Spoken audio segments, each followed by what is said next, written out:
Is Google on a winner with Stadia streaming games? And is it worth getting excited about new iPads and AirPods?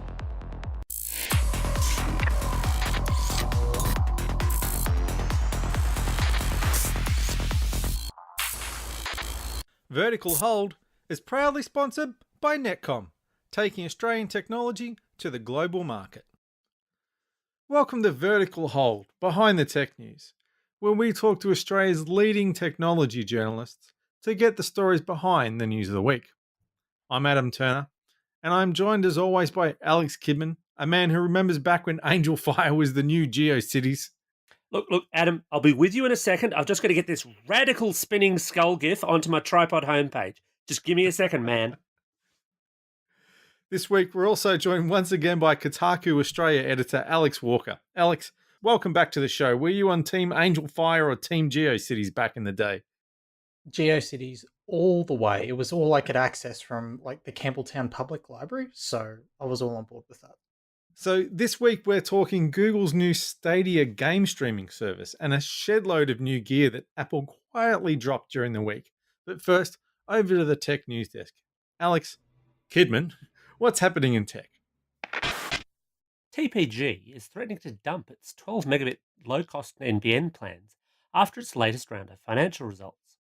The problem, according to TPG, is that while there are some incentives for ISPs to offer high speed NBN plans, because that plays into the need for NBN Co. to bring up its own revenue bottom line, it makes the lower speed plans more expensive to service. TPG is rather famous for low-cost, low-speed plans, and it's only the latest in a long line of ISPs complaining that NBN costs are hurting its bottom line. It's finally time to say goodbye to the ill-fated Google Plus, with Google confirming that it's pulling the plug on the 2nd of April. It will begin deleting content from consumer Google Plus accounts, along with Google Plus pages, plus it'll delete photos and videos in Google Plus album archives. The Internet Archive is reportedly racing to preserve public Google Plus posts after a large chunk of the MySpace music archive was recently lost when it was deleted without warning during a botched server migration. The long-running Qualcomm versus Apple patent case isn't likely to end anytime soon, even though Qualcomm appears to be winning mostly for now. A US court recently awarded one of the many patent battles between the chip maker and the iPhone maker, Qualcomm's way, awarding it US $31 million for Apple's infringement on 3 Qualcomm mobile battery patents. There's still billions of dollars up for grabs between the two firms, who at one time very much were happy partners. Not so much anymore after Apple decided to walk away from using Qualcomm's modems in its iPhone lines. It's also time to say goodbye to Windows 7 if you're still dragging your heels, with Microsoft confirming it will stop releasing security patches for Windows 7 on the 14th of January 2020. It's 10 years since Windows 7 was released, in which time it's been usurped by Windows 8 and then Windows 10. But the aging operating system still accounts for around 40% of desktop computers around the world. If you're still sitting on Windows 8, then you've got more time up your sleeve, as Microsoft will continue to offer security updates until January 2023. So, Adam, Microsoft's pulling the plug on Windows 7 with, as per your news report, 40% of desktop computers still running it. Is that a reasonable response from Microsoft, or is it time that 40% just got with the times? No, I think it is a reasonable response from Microsoft. They've done the right thing. They've always had a roadmap. I think they actually might have even extended it for Windows 7 a little bit. I know they did with Windows XP, but these people have had plenty of warning. If you bought a machine running Windows 7, it's now more than 10 years old. It's paid for itself. It's done its time. It's probably time to move on. I think there's also a lot of people that have just wanted to hold on to Windows 7 as an OS, so they've gone back to it, especially in the days when Windows 8 first came out. Yeah. And you had that experience, oh, something's gone wrong, so I want to roll back to Windows 7. Because one of the things that they introduced with Windows 8 and Windows 10 was the whole idea of the master boot record being tied to every machine, like every hard drive that's in the machine. So, if you have people that are upgrading their computer, right? And then they go and they add more hard drives and they go and put Windows on them. And then they want to take one of those hard drives out or the hard drive dies, or they swap it to another computer, then it affects the master boot record as well. Whereas a lot of people, they found, Windows 7 was just a lot more hassle free. It was Yeah. easier to install a USB stick, had a lot better compatibility, especially with older things from the XP era and even 2000 era. And you had things like VM support, which was, I mean, it was an optional, like you didn't get it out of the bat, you had to push for it, but it was integrated. And a lot of people still use and rely on that stuff every day. Yeah, Microsoft really has a habit of releasing one good operating system and then one not so good. And it was XP was good, and then everybody hated Vista, and 7 was good, and everybody hated 8. It's usually the ones they hate are the ones that actually force change on you. And then the next one, which includes Windows 10, is the one that sort of consolidates that. So while you're talking about specific user cases that I can understand, but if people are just generally holding off on Windows 7 because they heard that Windows 8 was terrible, they had bad experiences with it, maybe Windows 10 won't be so bad for them. I was going to say the UI as well. Like there was a big backlash against the whole Metro introduction Yeah. and the kind of the mobile interface that they brought in, because like 8 was meant to be this sort of mass merging of designing an interface that would work across tablets, computers, and mobile phones. And I mean, some elements of the tile interface are quite nice, and they stayed and they work quite well. But most people prefer like the old start menu. They like things the way they were, because not because they don't like change, but also because there are a lot of good functions, a lot of things in the control panel that were faster to find and just more accessible. And Windows 8, and by extension Windows 10, has kind of pulled some of those back in the sake of minimalism and aesthetics, and that's worked against a lot of people. I guess the one bright side of this, if you are sitting on a Windows 7 machine, though, and you are kind of in effect forced to upgrade. I mean, you don't have to, but it would be a very, very bad idea once those security patches stop coming. Is that open-ended nature of Windows 10 means it shouldn't have a stop support date to speak of, although individual upgrades might, because they might kick into a point where they go, well, it's all Windows 10, but if you haven't at least upgraded to this point, we'll stop supporting that. So, as long running listeners of this show would know, my sports knowledge is unparalleled. And up until this week, I would have said that a stadia was a collection of stadiums. So, a lot of sports fans in a couple of sporting grounds. But this week, Google kind of redefined that, didn't they, Alex? And it feels very weird to be talking to another Alex, but there we have it, didn't they, Mr. Walker? Yeah, well, we knew Google was working on some kind of cloud gaming project for a little while. And it's not the first time they've dabbled in the space. They had a crack with a sort of a console type device in 2014, and there was a Google Nexus player. And a couple of years ago, there was talk that Google were working on it, and they wanted to launch it by the end of that year. And then it got delayed, and we found out more of the reasons why. And now we're seeing the fruits of all of that R&D, which is essentially at launch a 1080p solution that requires 25 megabits, although from a technical standpoint you'll only need 15 megabits to get the stream to work, with scalability up to 4K 60 fps and HDR down the road. Now, that's all well and good, and it's kind of the extension of what we saw in January, which is when Google was running a test for everybody. So if you signed up and played an hour of Assassin's Creed Odyssey in a Chrome browser, you got to keep one of the biggest AAA games of the year for free. You know, not a Not a bad bad deal. test. Yeah, it Yep. worked out pretty well. So it makes sense that Google would have a crack at this, because cloud gaming is one of the things that, if you look at gaming as an industry across the world, not gaming in North America or Australia or Europe or anything like that.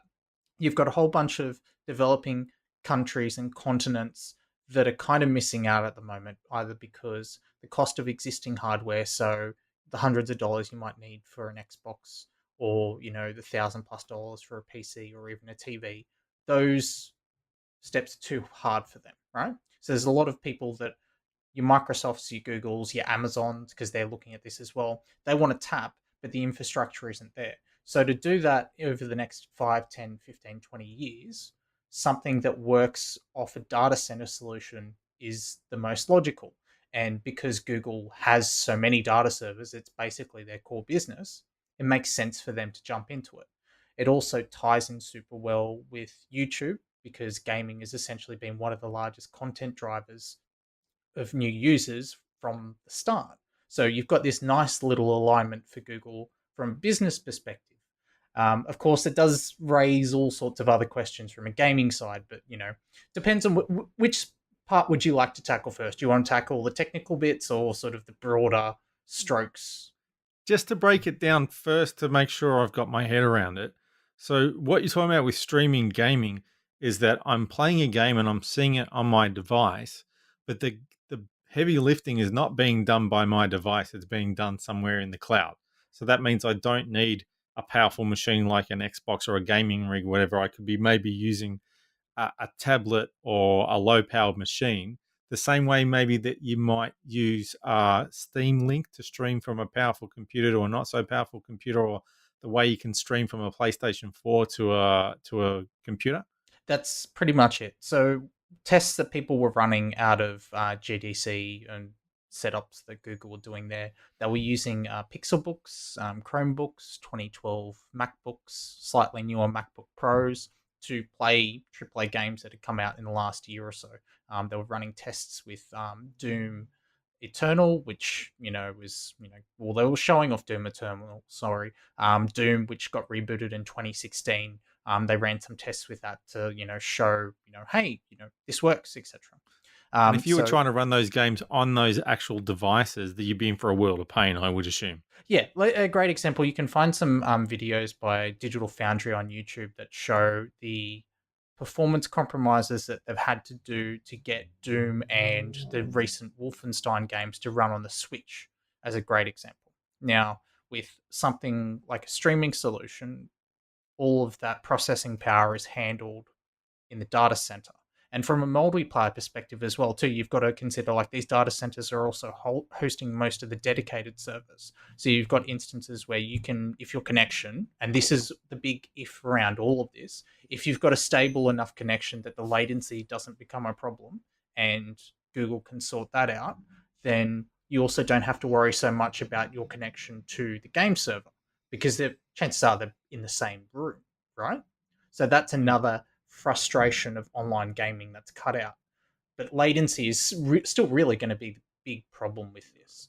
And nobody has satisfactorily seen a level of performance where you would be like, yes, this is perfect. Let's jump on board. I think like the highest figures I saw were because when they were doing Assassin's Creed Odyssey originally, it was running at 30 frames a second. And some of the input latency there was around like the 160 millisecond mark. Now, depending on the situation you're playing, that might be okay.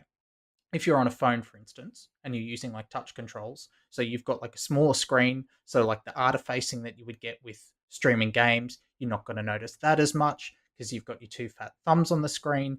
You're not going to notice the input latency quite as much. So that's all right.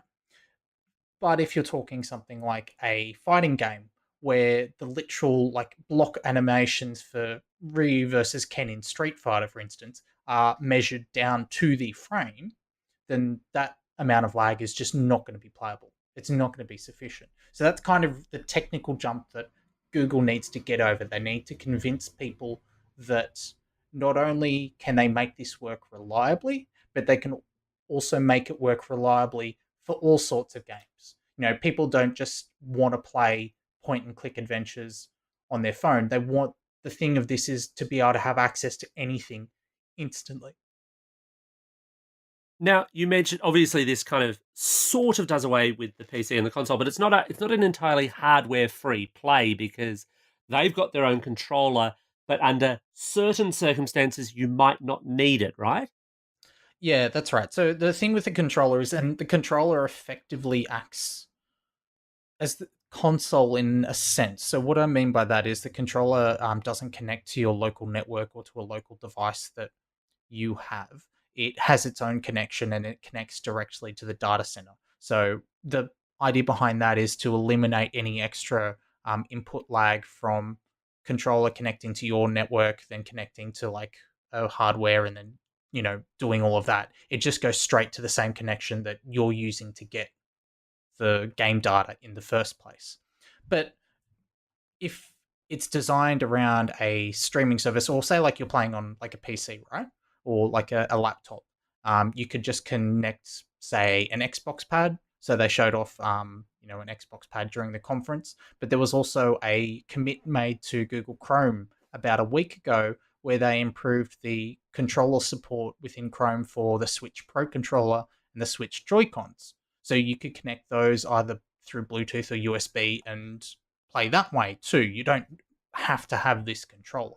And there's also like sort of different games where, different input styles may require it or may not require it. Because one of the things that Google has also been doing is investing in their own games development. So when you think about streaming as, okay, we have this big platform, you don't necessarily always need the same old control system. So if you think of like what Netflix did with Black Mirror, where they essentially gamified an episode and turned it into a choose your own interactive adventure sort of thing. Yeah, you Like, can't say choose your own adventure. You'll get sued, man. well, We can't yeah, afford that. but you know what I mean. Essentially, they made Yeah. a movie interactive. That's now very much a possibility, and that's why you've got Google hired Jade Raymond, who came from EA. Uh, that's they're looking at those kind of experiences as well. I'm interested to see they made some mention that they're hoping to get the Xbox adaptive controller working on this as well. That'd be a great step forward for a lot of people. But all of that is tied to a PC, though. You can't, if you've got an Xbox controller and an Xbox One, you're not going to be able to do that. You're not going to be able to plug a PS4 controller into a TV and just do that. You've got to have the PC as the intermediate step at this point in time, I think. Right. So there's a couple of things there. So the Stadia controller. So if you're connecting to this Google platform through your TV, so specifically through the TV, then you'll need a Chromecast, and then you'll need the Stadia controller to go through that way. One, because also the Chromecast is actually quite limited in itself, and then the Stadia controller, picks up more of the load in that sense. If you're playing on a PC, then your PC can do that work, and then you can use whatever controller that you would prefer via however you want to connect to your PC. Some will do it through Bluetooth, others will do it through USB. You make your choice that way. There are also another thing that's actually quite cool that they showed off was the ability to immediately join a game after watching it through YouTube, or say a YouTube gaming stream. So say like we come to E3 and there's a trailer for the next Wolfenstein, or say Doom Eternal, which they actually confirmed at the conference. And you go, wow, that's great. I've just watched 90 seconds of footage. I'm fully on board with that. Oh, Doom Eternal's out. And at the end of the trailer, there'll be this play button. And then you just click play. And then in about sort of 5 to 7 seconds, you're in the game. And the reason why that can work as well is because the loading screens and downloading screens that you would normally get as the byproduct of playing a video game in 2019, put disc into your console, or say I download a game from Steam or something, you have to download it, you have to install it, it has to patch, then it has to load the files from your hard drive and then go through that process. Well, all of that's done by the data center, right? You cut all of that out immediately. So that's actually like a huge, huge bonus for a lot of people. Not so much if you play on PC, but if you think like particularly on some games on consoles where death times, like reloading after those, Bloodborne was a good instance where like people were having to wait 35 to 40 to 45 seconds every time they died, because that was just the limitations of the game and the hardware when that game came out.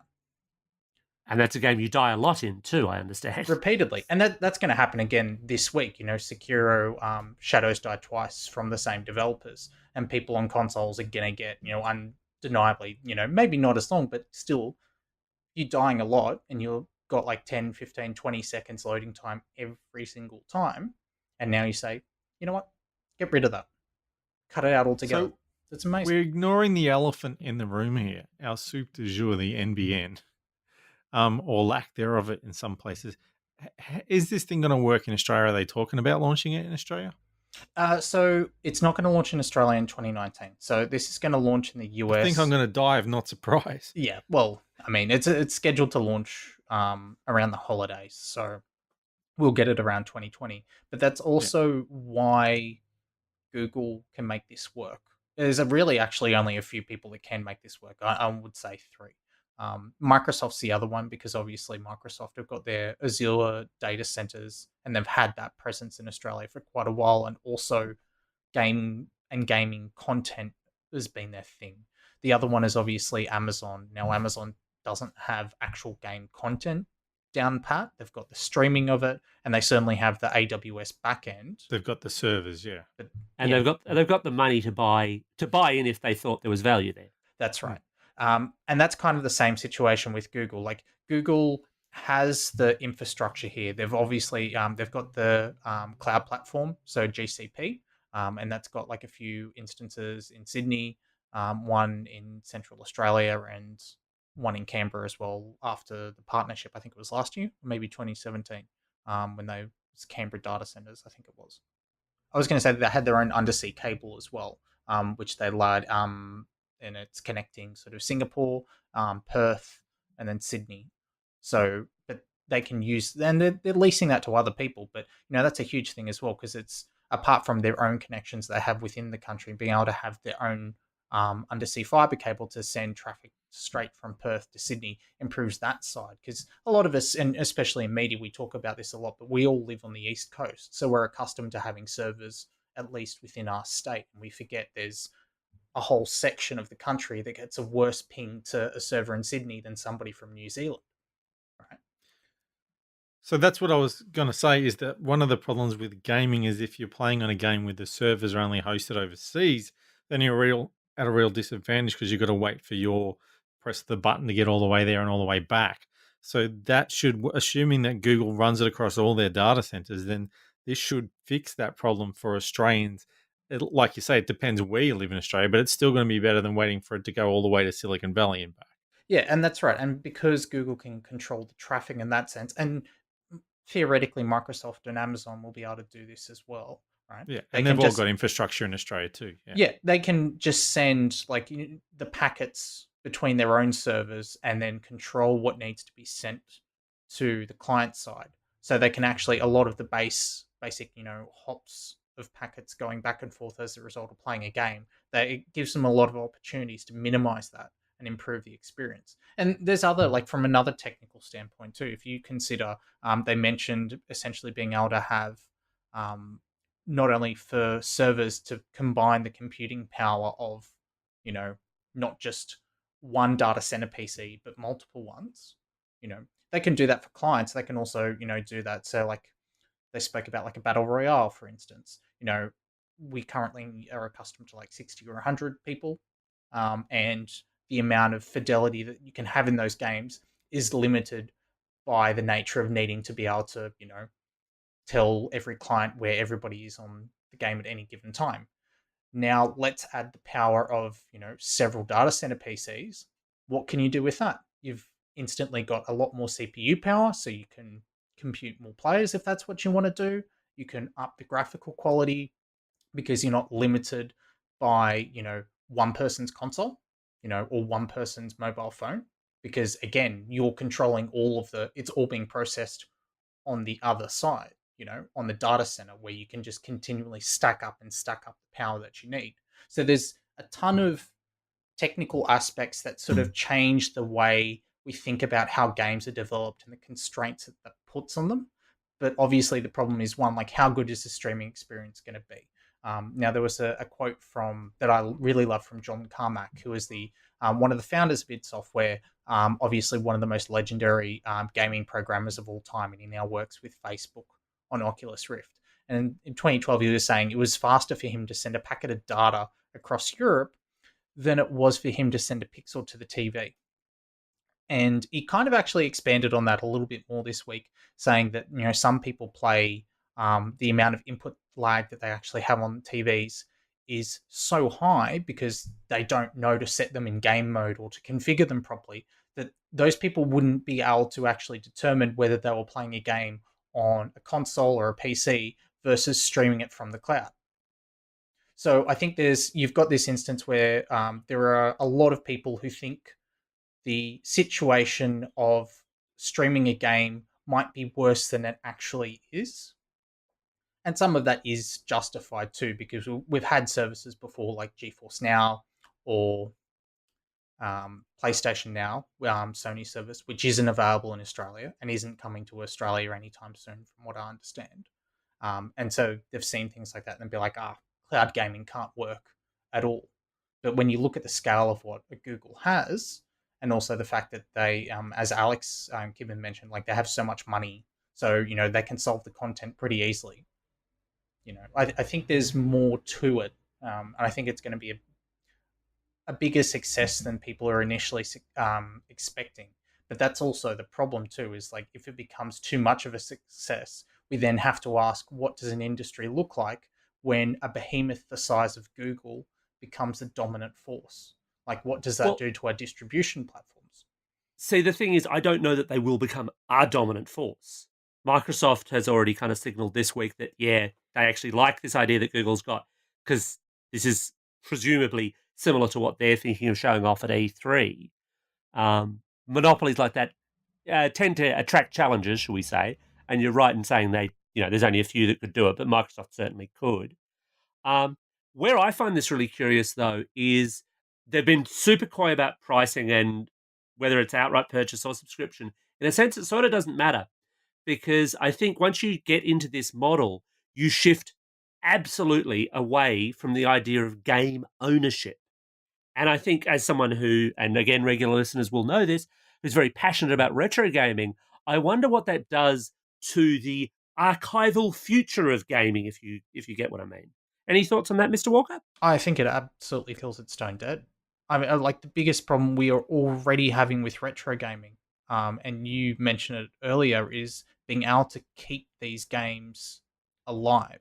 We're already there because we're in a world where we have games that go through digital platforms, right? So Steam, PlayStation Store, eShop, whatever have you, and they're tied to an account, and we hope and rely that those accounts are going to be accessible until time immemorial because we've paid money for them. But the reality is that they are absolutely at the beck and call of the platform holder, and if they shut down, that stuff's gone.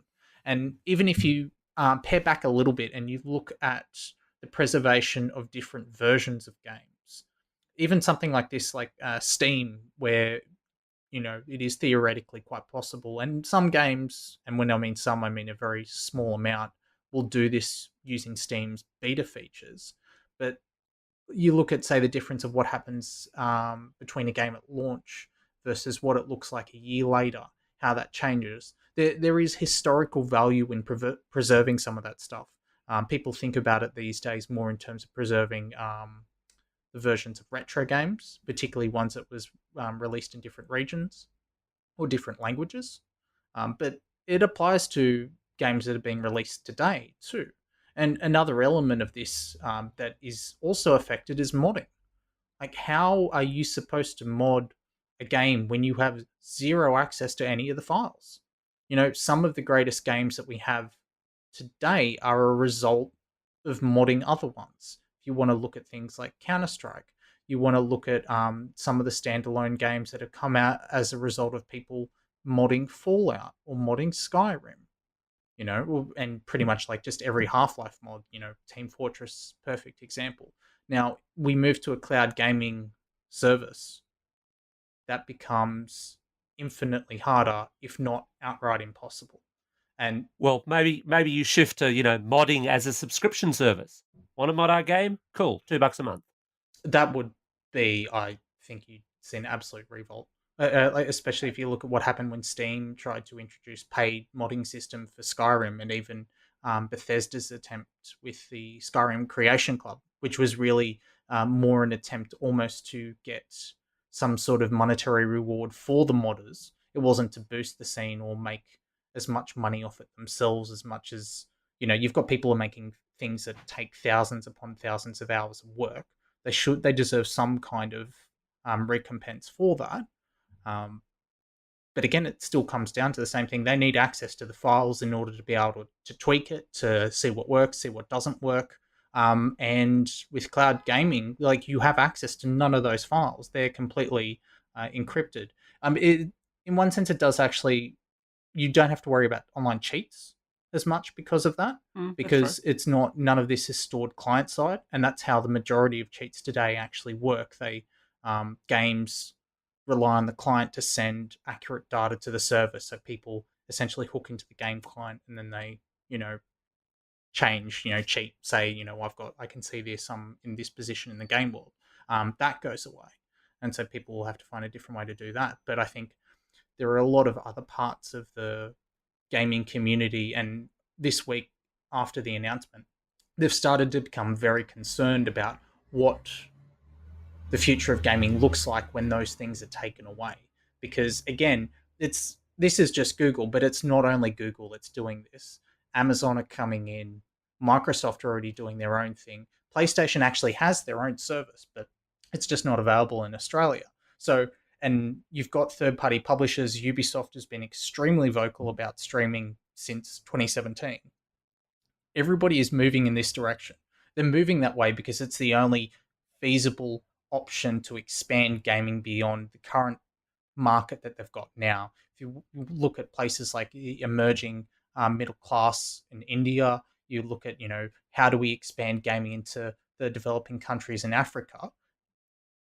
For a lot of those places, having a mobile phone or at least having a more lower end powered device is a much more practical option than buying a console or a TV or a PC. So this is the only way that modern gaming is going to get there with a reliable amount of access. And that I think the means thing is, though, I don't disagree that spreading gaming's not part of this effort. I think there's some challenges there if you're trying to view high res text on a low end smartphone. But um, I think the reason the publishers are jumping at it is because it gives them that absolute level of control they've wanted for such a long time. I mean, it wasn't that long ago that people were gamers were in open revolt about the idea that the Xbox One might not let you resell games that you bought on it, that they were going to be tied to a given console, but that gave you that portability. This is part of that. This gives them that control. So an EA, for example, could say, right, well, here's Madden 2020, and in 2021, Madden 2020 just vanishes. It gives them absolute control over that code and how long you get to play on it.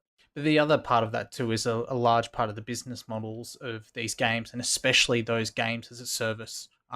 Madden's a perfect example, but so is FIFA, so is NBA 2K, is their reliance on microtransactions. And the current market that we have now is that there is, Epic Game Store has made a lot of news in the last month or so about the exclusives that they're pulling off Steam. And part of the reason why they're able to do that is because they're offering a better revenue share than what cut Steam takes from not just the front up purchase of, say, a Metro Exodus or a GTA or any game on the platform. They also take a 30% cut of all the microtransactions too. So if we now roll back and we've got games that are one either going to be exclusives, and Google will make Google are already investing in some exclusives themselves, and they have the money to do an Epic and get other publishers to release exclusives on the Stadia platform. That also means there's only one major channel where a large source of their revenue is coming from. How do you bargain against the cut of your microtransactions when, Google is the dominant streaming service? It's kind of, if you look at your options and say you're an EA, right? And you're going through either Google, Microsoft, or Sony. Well, in a lot of territories, they can't go through Sony because that service isn't available. So they're looking at this and they're going, okay, well, we've got Google and Microsoft. It becomes very difficult to negotiate, and that actually, takes a lot of power away from them. So, Alex, Apple has this new habit of just dropping stuff in the middle of the night. Give us a quick rundown. What have we seen from Apple so far this week?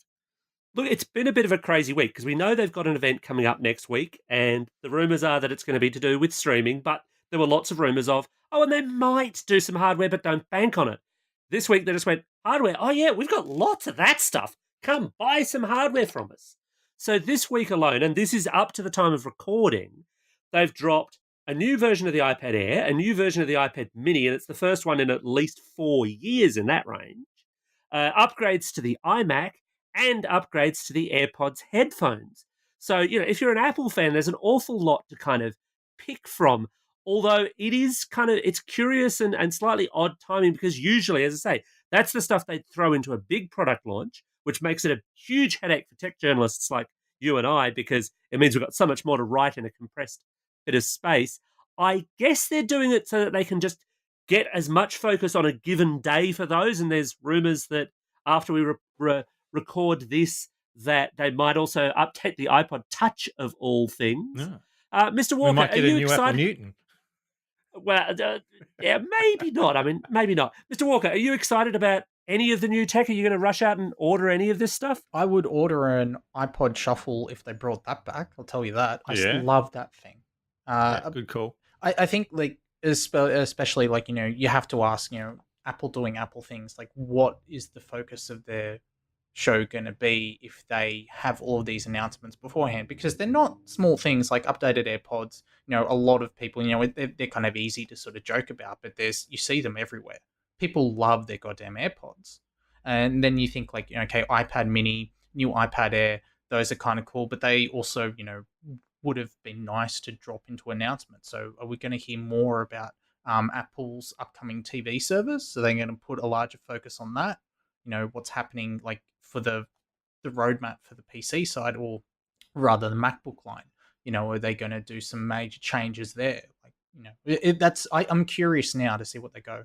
Yeah, the iPad updates are a curious one because it further kind of muddies that Pro and not Pro line because they're keeping the 2018 iPad. It's actually their most affordable one. The iPad Mini is more expensive.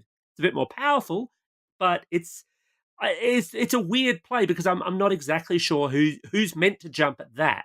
If you want the Pro, you maybe want the Pro, but they're devaluing the case for its slightly better processor. They're making it really weird with the Pencil because the Pencil for the Pro is USB-C, but the Pencil for every other iPad is Lightning, and they don't work across each other. And I'm really curious to get hands on with those. The new iMacs are a specs bump, not much else. I don't know that they've got a lot of imagination left for the poor old iMac line. And I don't know that I don't know that I agree with you. I think that all of this hardware probably doesn't play into what they've got coming up next week. But what they have coming up next week, I'll stop tripping over my tongue, is so abstracted from that they thought, oh, we'd better keep the hardware away from it. Let's just clear the decks, yeah. Look into your crystal ball. We're recording Thursday night for Friday morning, so they might drop something else again tonight. What do you think it could be? Maybe the MacBooks or MacBook Pros? No, I kind of doubt it. I think like if they do something enormous there, that probably happens during the announcement. Yeah. Or they, more likely, I think you probably won't hear anything about them at all.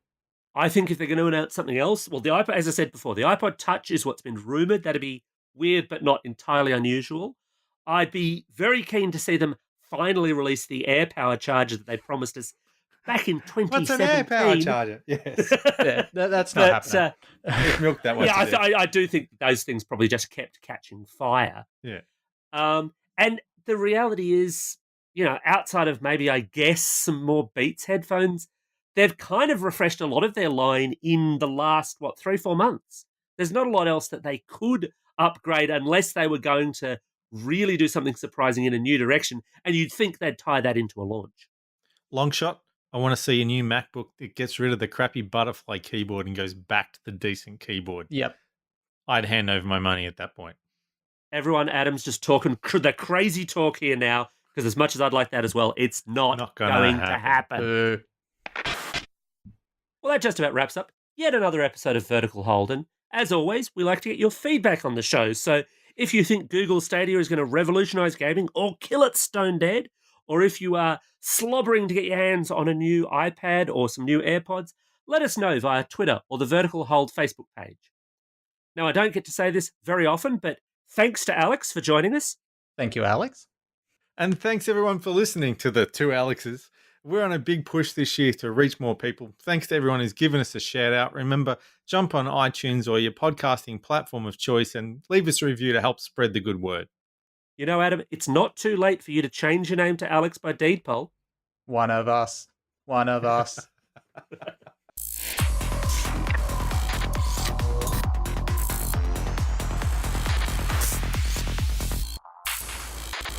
Vertical Hold is proudly sponsored by Netcom, taking Australian technology to the global market.